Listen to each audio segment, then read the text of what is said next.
વિદ્યાર્થી મિત્રો, આજે આપણે યુનિટ 9 ફ્રેન્ડશિપ પાર્ટ 3 માં રાઇટિંગ, લેંગ્વેજ ફંક્શન, વોકાબ્યુલરી વિશે શીખવાનું છે, સમજવાનું છે. નમસ્કાર, એ જ્ઞાન ફેસિલિટેટર ચેનલમાં આપનું હાર્દિક સ્વાગત છે.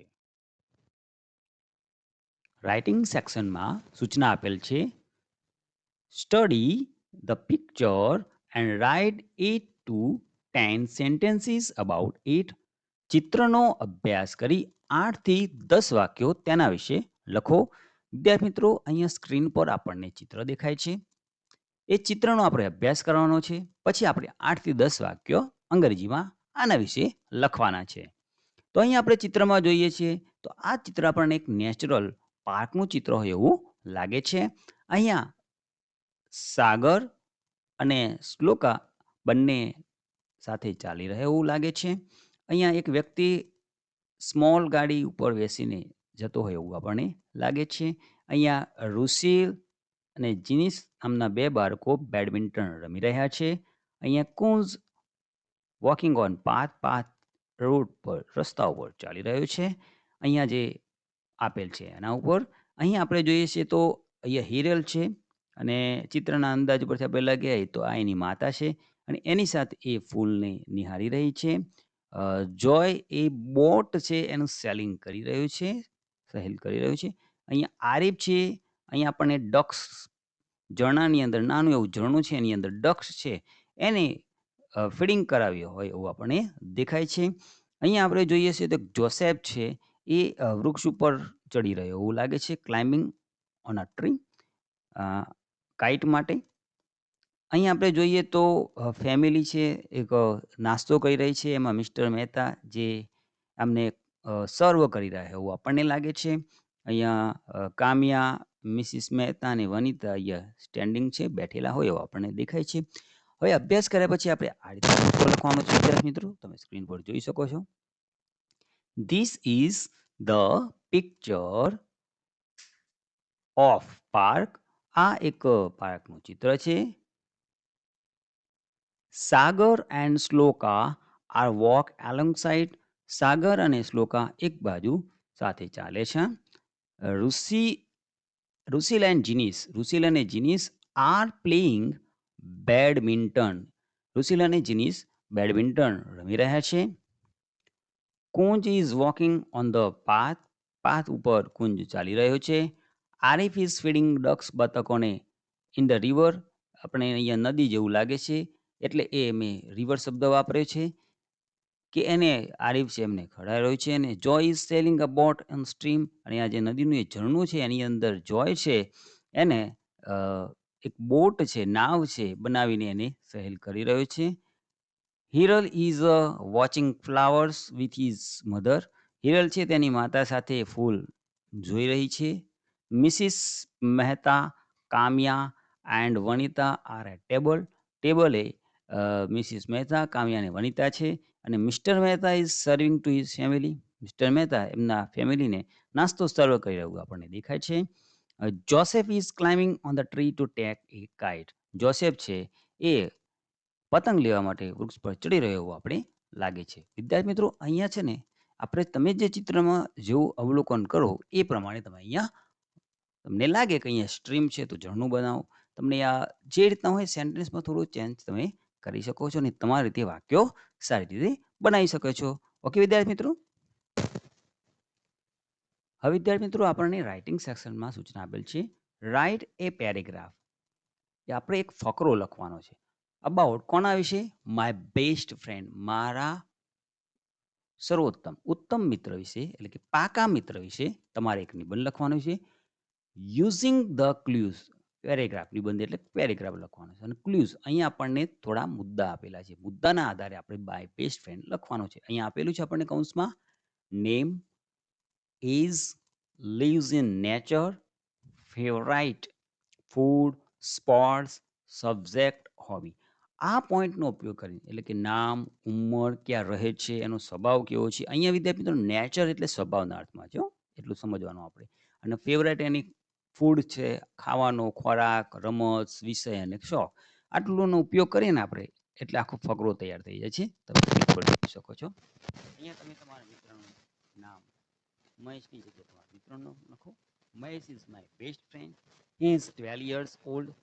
ઓકે, એની ઉંમર આવી ગઈ. Lives in Surendranagar. તમારો મિત્ર જ્યાં રહેતો હોય ત્યાં તમારે અહીંયા સુરેન્દ્રનગર જગ્યાએ લખવાનું છે.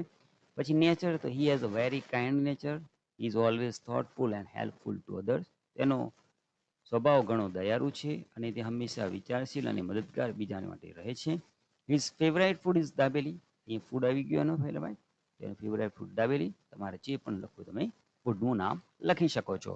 વિચ હી એન્જોય અ લોટ, જેનો તે ખૂબ આનંદ માણે છે. His favourite sport game is cricket.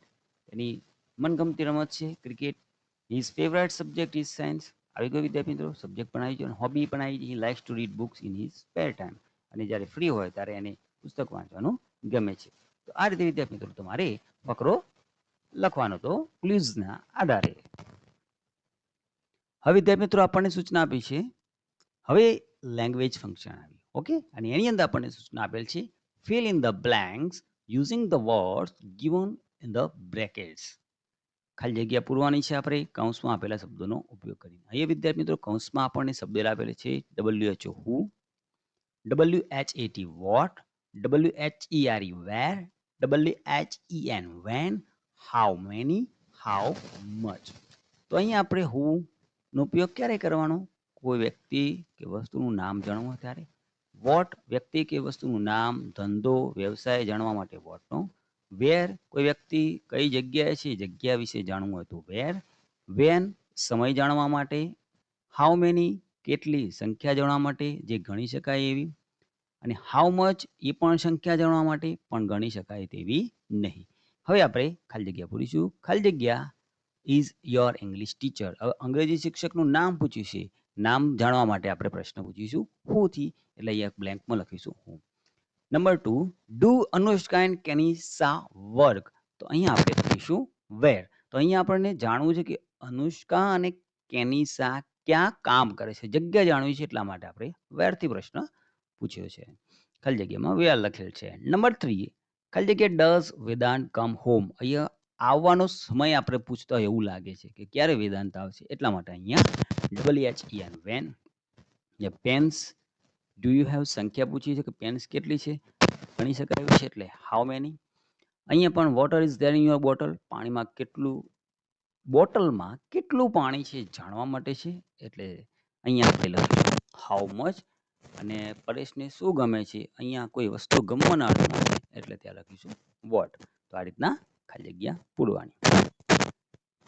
ત્યારબાદ આપણે આપ્યું છે લેંગ્વેજ ફંક્શનમાં study the picture carefully and answer the question. આ ચિત્રનો કાળજીપૂર્વક અભ્યાસ કરો અને પ્રશ્નોના જવાબ આપો.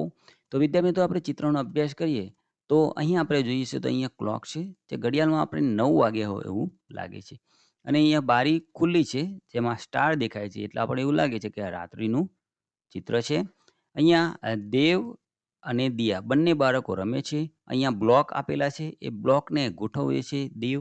ડીંગલી સાથે દિયા રમી રહી છે. અહીંયા એક ફ્લાવર વેઝ આપ્યું છે જેમાં આપણને 1, 2, 3 અને 4 ફ્લાવર દેખાય છે આપણને. ઓકે, તો આ ચિત્રનું આપણે અવલોકન કર્યું. હવે પ્રશ્ન આપેલ છે કે who is playing with a doll. Doll સાથે કોણ રમે છે? તો ચિત્રમાં આપણને દેખાય છે દિયા. તો આપણે જવાબ આ રીતના લખવાનો વિદ્યાર્થી મિત્રો, દિયા. આટલું આપણે યાદ રાખવાનું, હું કાઢી નાખીને દિયા લખવાનું છે. ઓકે, અને અહીંયા પ્રશ્ન ચિહ્ન કાઢી નાખવાનું. Diya is playing with a doll. Number 2, what is Dev doing. Dev શું કરી રહ્યો છે? તો આપણને ચિત્રમાં દેખાય છે કે એક બ્લોકને ગોઠવી રહ્યો છે.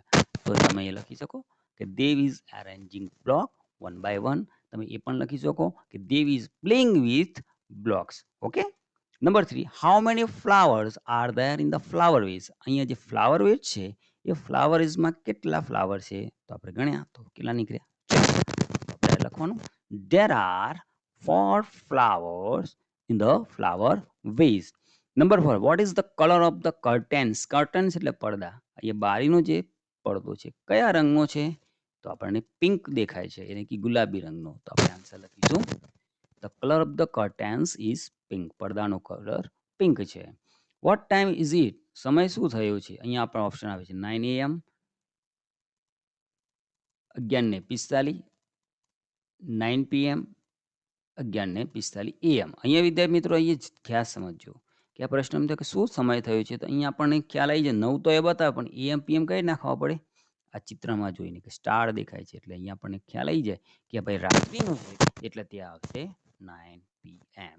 જો આપણે AM લખીએ તો આપણો જવાબ ખોટો પડશે. સ્ટાર ઉપરથી ખબર પડે કે આ રાત્રિ છે એટલે સાચો જવાબ છે 9 o'clock યાની કે 9 PM. ઓકે? હવે વિદ્યાર્થી મિત્રો વોકાબ્યુલરી સેક્શનમાં સૂચના આપેલ છે here is a paragraph about good friends. અહીંયા સારો મિત્રો એના વિશે એક ફકરો આપેલો છે ગુડ ફ્રેન્ડ સારા મિત્રો વિશે. Fill in the blanks choosing appropriate words. યોગ્ય શબ્દનો ઉપયોગ કરીને ખાલી જગ્યા પૂરો. કૌંસમાં વિદ્યાર્થી મિત્રો શબ્દ આપેલ છે good, supportive, comfortable, difficult, best, bad, lucky, loyal. આપણે વાંચતા જવાનું અને આ કૌંસમાંથી યોગ્ય શબ્દ આ ખાલી જગ્યામાં મૂકતા જવાનું છે. Okay? We all have friends.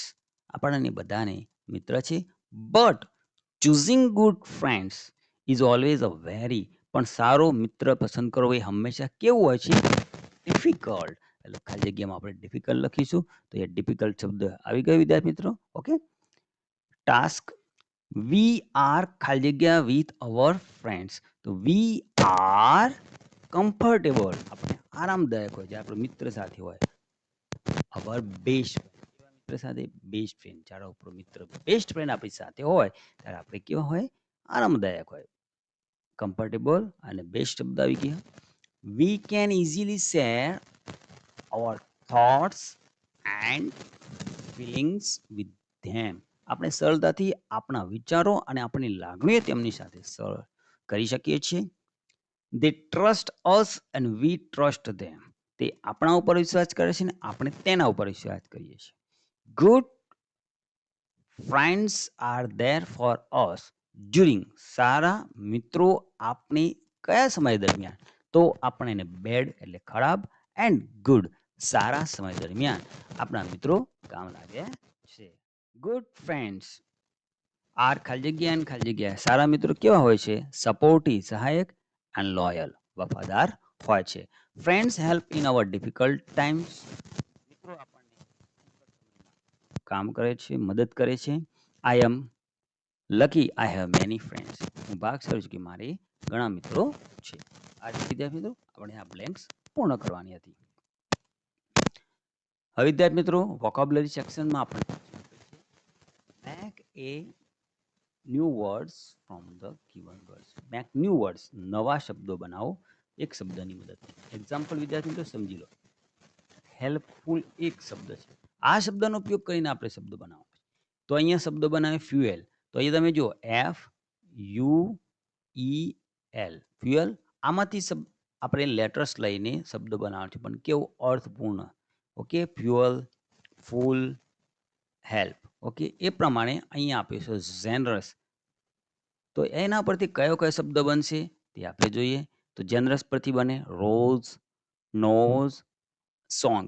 વિદ્યાર્થી મિત્રો તમે જો આ રોઝ મેં આમાંથી જ બનાવેલ છે. તમે જો RO અને S અને E આવી ગયો રોઝ. ઓકે? આ રીતે તમે પણ બનાવજો. એ પણ છે ઓનેસ્ટ. ઓનેસ્ટ પરથી બીજા આપણે નવા શબ્દો બનાવી શકીએ. Nest, stone, note. બરોબર? આ જે શબ્દ છે ઓનેસ્ટ એમાંથી જ આપણે લેટર્સ લઈને નવા શબ્દો બનાવવાના છે. ઓકે વિદ્યાર્થી મિત્રો ખાસ ધ્યાન રાખજો. હવે હાર્ડ વર્કિંગ એના પરથી સરસ હાર્ડ વર્ક અને કિંગ. ઓકે? એરોપ્લેન એના પરથી શબ્દ બનશે પ્લેન, લેન, રીડ. વેજીટેબલ પરથી કેટ, એબલ. બનાવી શકો છો. વિદ્યાર્થી મિત્રો સ્ક્રીન પર તમને સ્પેલિંગ, ઉચ્ચારણ અને અર્થ દેખાય છે. વિડીયોને પોઝ કરો, તમારા નોટબુકની અંદર નોટ કરો અને 10 સ્પેલિંગ તમારા વોકેબ્યુલરીમાં એડ કરી લો જેથી તમારું અંગ્રેજી વાંચન એની સમજ માટેનું જે અર્થનું ભાષાંતર છે એ પણ તમે સમજી શકો. અને વિદ્યાર્થી મિત્રો ખાસ તમને વિનંતી કરીશ ચેનલ પર પ્રથમવાર આવ્યા હોય તો ચેનલને સબસ્ક્રાઇબ કરી બેલ આઇકોનને પ્રેસ કરી લેશો. તમારા મિત્રો સાથે વિડીયોને શેર કરશો ધન્યવાદ. વિડીયો જોવા બદલ આપનો ખૂબ ખૂબ આભાર.